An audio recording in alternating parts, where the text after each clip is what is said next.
Good morning, Steam It. It's Episcopo Squirrel here, also known as Mage. Here to do another Wake and Bake Dab with the Mage.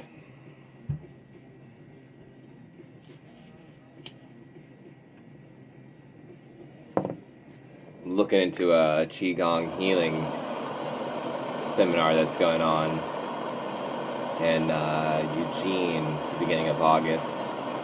At Kenny's Kitchen actually sent me the flyer. It's free for veterans. It's $150 otherwise for 3 days.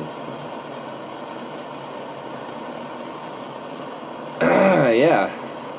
So, this morning I'd like to talk to you guys about some very new research that came out concerning cannabis.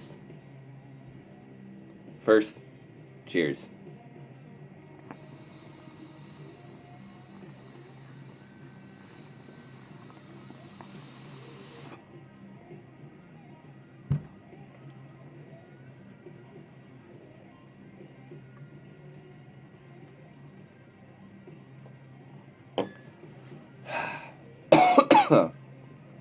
So, this study was conducted by the Tel Aviv University. And it was led jointly by Dr. Yankel Gabbett and the late Professor I have no idea if I'm going to say this right. Itay Bob or Bab. I'll put the links in the bottom, and you guys can figure out if I've said that right or wrong. But regardless, the study was conducted on rats with mid-femoral fractures, meaning that their femurs, their upper leg bone, was broke midway. And so the team tested out cannabis, focusing on CBD. CBD is cannabidiol, and it's one of over 100 different components of the cannabis plant. And they found that CBD significantly improved the healing process of the bones in just 8 weeks. CBD even did this when it was separated and isolated from the main psychoactive component of cannabis, which is THC, tetrahydrocannabinol. There's multiple different deltas.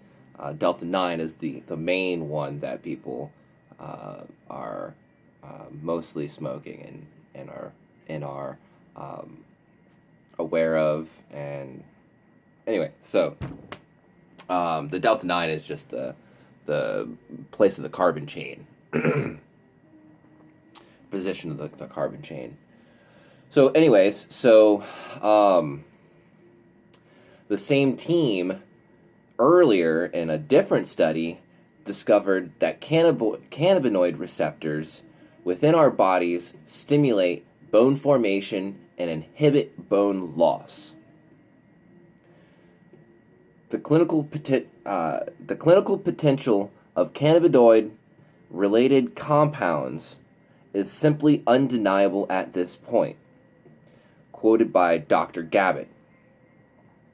And it's really interesting that this research is coming out, and with the legalization of cannabis, all this research is allowed to be actually done at a state level. Obviously, it's still federally illegal, though there are countries that are coming right along and doing the whole thing, So we're seeing more and more research come out, and so it's very interesting to me that cannabis is still a Schedule 1 narcotic. CBD even recently was specifically put as a Schedule 1 substance. And so it's very interesting to me that these people are making it illegal. The government is making it illegal that for this medicine that has so much potential, and calls it a Schedule 1. Schedule 1, for those who are unaware, means that the substance has no medicinal value. Okay? Heroin is on this list. Methamphetamines are a Schedule 2.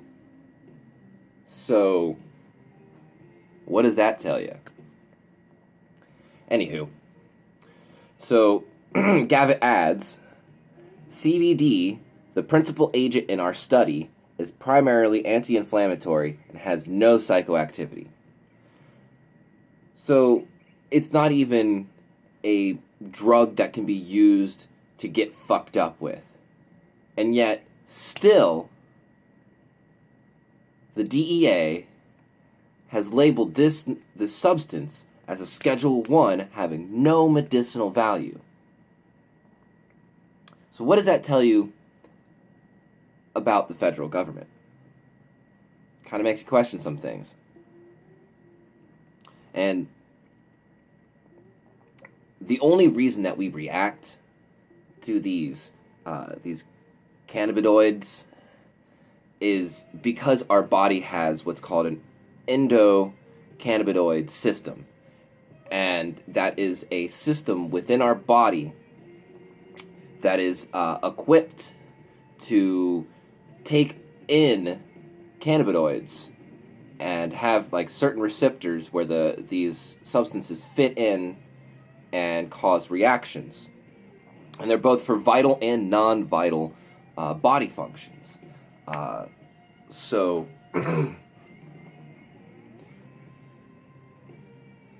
if our body is creating these things, then it's pretty evident that this medicine, this plant, this drug is really beneficial to a lot of different people. You know, they say that if you don't produce enough serotonin or dopamine or oxytocin, then you have an imbalance in chemicals that you're naturally supposed to have a balance of. And so they put you on drugs. So if, say, your endocannabinoid system wasn't working properly, wouldn't you want to have some sort of drug that you could put it back into balance? Anyway, so those are my thoughts on this wonderful research that came out. It's a huge step in showing that there is medicinal value, and it's a huge step in bringing this medicine to the people, and to the people who need it, and to the people who need it for the right reasons. So that's a very interesting thing that I just said, getting the medicine to the people who need it for the right reasons. I think that anybody who smokes cannabis is using it medicinally for one way or another. Even people who are recreationally using it, I still think that they have some medicinal thoughts to them, or not thoughts, but they have some medicinal use to it, even if they don't think so themselves. So, and I'll cover that in a different show, different episode. But for now, cheers, steam it. Oh, I don't even have. Cheers, steam it.